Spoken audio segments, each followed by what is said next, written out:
Did you know there are about 200 verses in the Quran about environmentalism?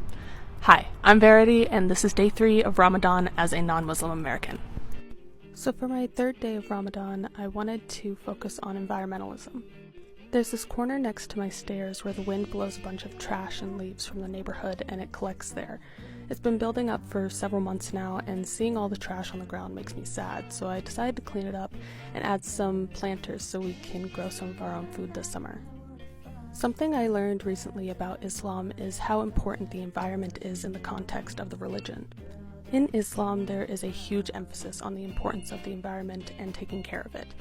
In Islam, Muslims are considered to be guardians of the earth.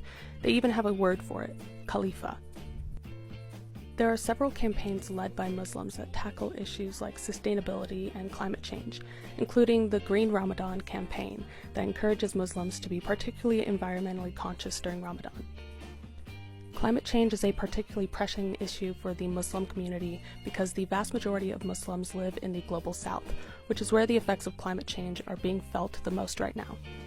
Despite being the most affected and having a significant role in climate justice, Muslims are often left out of the conversation about climate change due to a lack of representation.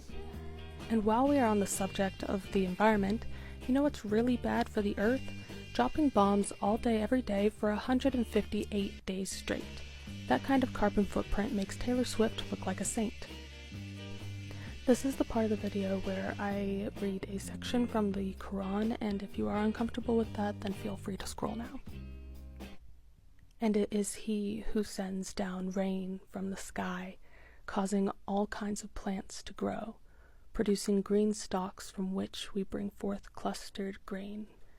And from palm trees come clusters of dates hanging within reach. There are also gardens of grapevines, olive, and pomegranates, similar in shape but dissimilar in taste. Look at their fruit as it yields and ripens.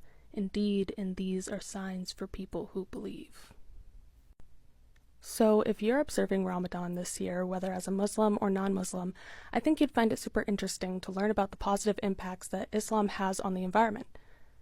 Happy Ramadan, and thank you guys for joining me today.